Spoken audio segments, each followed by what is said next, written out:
মাননীয় সংসদ সদস্য, আপনাকে ধন্যবাদ এই প্রশ্নটির জন্য। এই প্রশ্নটি স্বাভাবিকভাবেই একটি রাজনৈতিক দল বা একটি রাজনৈতিক সরকারের জন্য অত্যন্ত গুরুত্বপূর্ণ। মাননীয় স্পিকার, সরকারের নির্বাচনী ইশতেহারে ঘোষিত কার্যক্রমসমূহ বাস্তবায়নের সকল মন্ত্রণালয় বিভাগ 180 দিন 2026-27 অর্থ বছর এবং আগামী 5 বছরের জন্য কর্মপরিকল্পনা প্রণয়ন করেছে এবং তা বাস্তবায়নের জন্য এরই ভিতরে প্রয়োজনীয় উদ্যোগও গ্রহণ করেছে। কতগুলোর কাজ এর মধ্যে শুরুও করে দিয়েছে মাঠ পর্যায়ে। মাননীয় স্পিকার, ব্যক্তি নয়, পরিবারই উন্নয়নের মূল একক। এই দর্শনে প্রান্তিক এবং নিম্ন আয়ের পরিবারগুলোকে সুরক্ষা দিতে পরিবারের নারী প্রধানকে ফ্যামিলি কার্ডের মাধ্যমে মাসিক 2500 টাকা প্রদানের কার্যক্রম এরই মধ্যে শুরু হয়েছে। পাইলট পর্যায়ে এ পর্যন্ত 36টি ইউনিটের 60,000 পরিবারকে এই ফ্যামিলি কার্ড প্রদান করা হয়েছে এবং আগামী অর্থ বছরে ইনশাল্লাহ আমরা টার্গেট করেছি মাননীয় স্পিকার, সমগ্র বাংলাদেশে আমরা প্রায় 41 লক্ষ 20,000 টু বি প্রিসাইজ। মাননীয় স্পিকার, টু বি প্রিসাইজ খুব সম্ভবত 41,20,000 পরিবারের হাতে আমরা নারী প্রধানের হাতে এই কার্ডটি তুলে দিতে ইনশাল্লাহ সক্ষম হব। কৃষির উন্নয়ন এবং কৃষকদের ইউনিক পরিচয় নিশ্চিতকরণের ন্যায্য মূল্যে কৃষি উপকরণ, সরকারি ভর্তুকি ও প্রণোদনা, স্বল্প মূল্যে সেচ সুবিধা, সহজ শর্তে কৃষি ঋণ, যন্ত্রপাতি প্রদানের লক্ষ্যে 14 এপ্রিল 2026 এই তারিখে মাননীয় স্পিকার কৃষক কার্ড বিতরণের কার্যক্রমের উদ্বোধন করা হয়েছে। প্রি পাইলটিং পর্যায়ে দেশের 8টি বিভাগের 10টি জেলায় 11টি উপজেলায় 11টি কৃষি ব্লকে এই কার্যক্রম সম্পাদন করা হয়েছে। এ পর্যন্ত 20,748 জন কৃষককে কৃষক কার্ড প্রদান করা হয়েছে। এছাড়াও মাননীয় স্পিকার, নির্বাচনী অঙ্গীকার বাস্তবায়নের লক্ষ্যে সরকার শস্য, ফসল, পশুপালন ও মৎস্য খাতে 10,000 টাকা পর্যন্ত কৃষি ঋণ মওকুফ করেছে। এই লক্ষ্যে সরকার ইতিমধ্যেই 1,567 কোটি 96 লক্ষ টাকা বাজেটে বরাদ্দ করেছে। এর ফলে সারা দেশের প্রায় 13,17,500 জন কৃষক সরাসরি মাননীয় স্পিকার উপকৃত হয়েছে। মাননীয় স্পিকার, ধর্ম বিষয়ক মন্ত্রণালয় এই কমিটমেন্টটাও আমরা করেছিলাম। বাংলাদেশে আমাদের মুসলমান হিসেবে আমাদের মসজিদ মাদ্রাসাগুলোতে বহু খতিব সাহেব আছেন, ইমাম সাহেব মসজিদ আছেন। এর বাইরে অন্যান্য ধর্মে যে ধর্মীয় ব্যক্তিত্ব আছেন, ধর্মগুরু যারা আছেন, এদের মধ্যে বহু মানুষ বেশ মানবতর জীবন যাপন করেন মাননীয় স্পিকার। এবং সেজন্যই আমরা নির্বাচনের পূর্বে আমাদের দলীয় অবস্থান থেকে আমরা নির্বাচনী ইশতেহারেও ঘোষণা করেছিলাম যে আমরা সরকার গঠনে সক্ষম হলে আমরা এই মানুষগুলোর পাশে দাঁড়ানোর চেষ্টা করব, সহযোগিতার হাত সরকার থেকে আমরা বাড়িয়ে দেব। সেই লক্ষ্যকে সামনে রেখে মাননীয় স্পিকার ধর্ম বিষয়ক মন্ত্রণালয় হাতে 180 দিনের অগ্রাধিকার কর্মসূচির আওতায় 4,908টি মসজিদ, 990টি মন্দির, 144টি বৌদ্ধ বিহার, প্যাগোডা এবং 396টি গির্জায় কর্মরত ব্যক্তিবর্গকে মাসিক সম্মানী প্রদান করা হচ্ছে মাননীয় স্পিকার, এবং আগামী বাজেটে এটি সংখ্যা আরো বাড়বে মাননীয় স্পিকার ইনশাআল্লাহ। মাননীয় স্পিকার, আগামী 180 দিনের কর্মসূচির আওতায় জনগণকে হেলথ কার্ড প্রদানের একটি উদ্যোগ আমাদের রয়েছে। এই বিষয়কে একটি প্রকল্প অনুমোদনের অপেক্ষায় রয়েছে মাননীয় স্পিকার। উক্ত প্রকল্পের মাধ্যমে 180 দিনের মধ্যে 5টি জেলাগুলি হচ্ছে মাননীয় স্পিকার খুলনা, নোয়াখালী, বগুড়া, সিরাজগঞ্জ এবং নরসিংদী। স্বাভাবিক, আমাদের স্বাস্থ্যমন্ত্রী নরসিংদী, ওই জন্য জেলাটি আছে।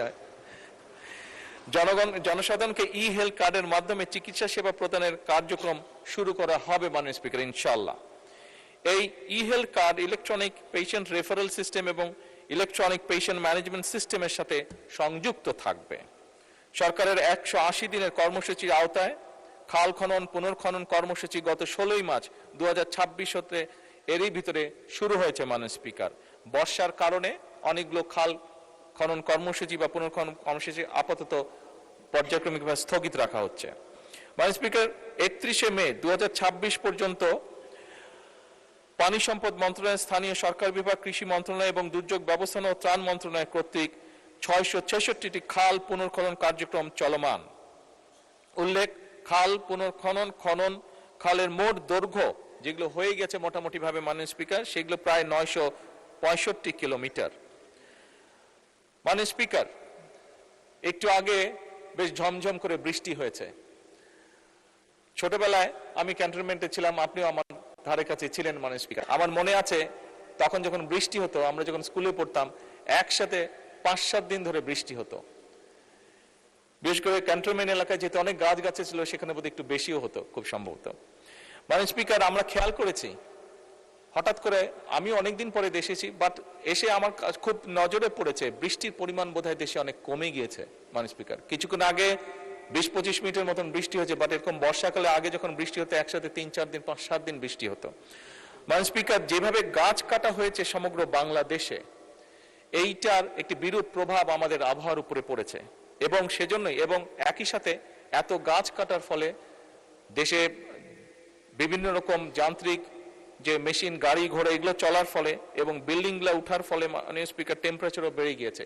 এই সকল কিছু বিবেচনা করে 5 বছরে এই টেম্পারেচারটাকে যদি কমানো যায়, একই সাথে বৃষ্টির পরিমাণ যদি বাড়ানো যায়, একই সাথে পলিউশন দূর করা যায়, সেই লক্ষ্যকে সামনে রেখে মাননীয় স্পিকার 5 বছরে 25 কোটি বৃক্ষরোপণ এবং সবুজ কর্মসংস্থান সৃষ্টির লক্ষ্যে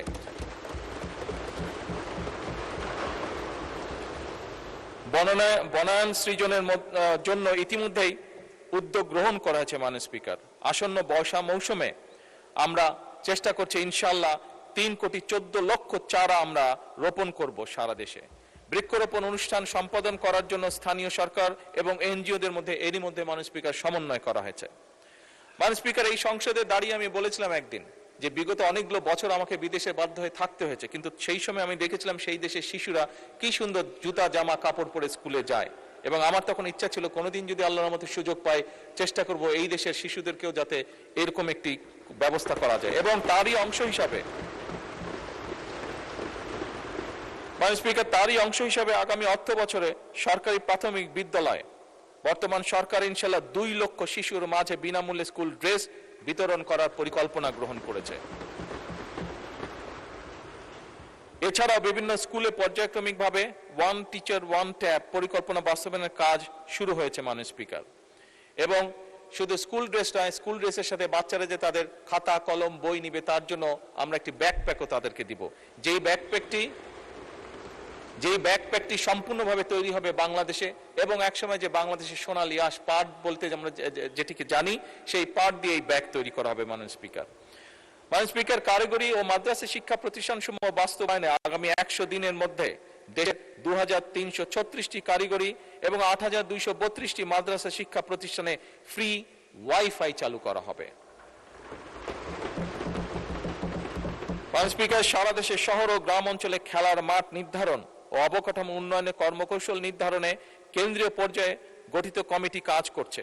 প্রতিটি ইউনিয়ন ও উপজেলায় যথাক্রমে 8 বিঘা ও 10 বিঘা করে উন্মুক্ত খেলার মাঠ তৈরির পরিকল্পনা রয়েছে। মাননীয় স্পিকার, আমরা গতকাল এখানে আলাপ করছিলাম, বিরোধী দলীয় কয়েকজন সংসদ সদস্য, আমাদের দলের থেকেও কয়েকজন সংসদ সদস্য একটি বিষয়ে কনসার্ন এক্সপ্রেস করেছেন, সেটি হচ্ছে যে নেশা বা ড্রাগের একটি বিষয় যেটি আস্তে আস্তে ছেয়ে ফেলছে যুব সমাজকে। আমি ব্যক্তিগতভাবে দৃঢ়ভাবে বিশ্বাস করি আমরা যদি আমাদের সন্তানদের জন্য খেলার মাঠ তৈরি করতে পারি, তাদেরকে খেলার ব্যবস্থা তৈরি করতে পারি, অনেকাংশেই এই অভিশাপ থেকে আমরা বের করে আনতে সক্ষম হব আমাদের পরবর্তী প্রজন্মকে। এবং সেই লক্ষ্যকে সামনে রেখেই মাননীয় স্পিকার খেলাধুলার জন্য মাঠ বা খেলার ব্যবস্থা আমরা এই পরিকল্পনাটি গ্রহণ করেছি। হাইটেক সফটওয়্যার পার্ক এবং আইসিটি সেন্টার সমূহ কার্যকরভাবে পরিচালনার জন্য এবং বাংলাদেশে পেপ্যালের কার্যক্রম আরম্ভের কার্যকর উদ্যোগ গ্রহণে একটি কমিটি গঠন করা হয়েছে। নির্বাচনী ইশতেহারকে প্রাধান্য দিয়ে বেতন কাঠামোর আওতায় জাতীয় ক্রীড়াবিদদের জন্য ক্রীড়া ভাতা এরই ভিতরে চালু করা হয়েছে মাননীয় স্পিকার। প্রাথমিকভাবে 500 জন ক্রীড়াবিদকে এই ভাতার আওতায় আনার পরিকল্পনা নেওয়া হয়েছে। এর মধ্যে মাননীয় স্পিকার 300 জন ক্রীড়াবিদকে অলরেডি ভাতা প্রদান করা হয়েছে। এছাড়াও 325 জন ক্রীড়াবিদকে ক্রীড়া কার্ড প্রদান করা হয়েছে মাননীয় স্পিকার। মাননীয় স্পিকার, ল্যাঙ্গুয়েজ স্টুডেন্ট ভিসায় বিদ্যমান জামানতবিহীন ঋণ সীমা যা আগে ছিল 3 লক্ষ টাকা সেটিকে বাড়ানো হয়েছে এবং সেটি এখন 3 লক্ষ থেকে 10 লক্ষ টাকায় উত্তীর্ণ করা হয়েছে। জাপানগামী শিক্ষার্থীদের জন্য ভিসা প্রাপ্তির পূর্বেই সার্টিফিকেট অফ এলিজিবিলিটির ভিত্তিতে এই ঋণ প্রদান সহজীকরণ করা হয়েছে। 2030 সালের মধ্যে 20% নবায়নযোগ্য বিদ্যুৎ উৎপাদনের লক্ষ্যে ইতিমধ্যে জাতীয় রুফটপ সোলার কর্মসূচি এবং নেট মিটারিং এর মাধ্যমে মোট 35 মেগাওয়াট বিদ্যুৎ জাতীয় গ্রিডে সংযুক্ত হয়েছে এবং এটিকে 2030 সালের মধ্যে মাননীয় স্পিকার যে সোলার যে বিদ্যুৎ এটিকে 30 সালের মধ্যে আমরা মিনিমাম 5000 মেগাওয়াটে উৎপন্ন নিয়ে যেতে চাই। মাননীয় স্পিকার, সরকার 5 লক্ষ সরকারি কর্মচারী নিয়োগের সিদ্ধান্ত, যা একটু আগে আমরা আলোচনা করেছি একজন সংসদীয় প্রশ্নের পরিপ্রেক্ষিতে, কম বেশি গ্রহণ করেছে। ইতিমধ্যেই শুধুমাত্র জনপ্রশাসন মন্ত্রণালয় অধীনস্থ দপ্তর এবং সংস্থার সময় শূন্য পদের বিপরীতে 2879 জন মানুষকে নিয়োগের কার্যক্রম চলমান রয়েছে। 12 থেকে 14 বছরের শিশু কিশোরদের ক্রীড়া প্রতিভা অন্বেষণে যুব ক্রীড়া মন্ত্রণালয়ের উদ্যোগে নতুন করে স্পোর্টস 2026 কার্যক্রম গত 2রা মে তারিখে উদ্বোধন করা হয়েছে। এতে football, cricket, kabaddi, athletics, badminton, দাবা, সাঁতার ও মার্শাল আর্ট সহ মোট 8টি খেলা মাননীয় স্পিকার অন্তর্ভুক্ত করা হয়েছে। এটিও মাননীয় স্পিকার যেই নেশা বা ড্রাগের যে সমস্যাটির কথাটি বা বিষয়টি আমরা এখানে আলোচনা করেছি সেই অভিশাপ থেকে মুক্ত করার জন্য এই পরিকল্পনা গ্রহণ করা হয়েছে। মাননীয় স্পিকার, আপনাকে আন্তরিকভাবে ধন্যবাদ।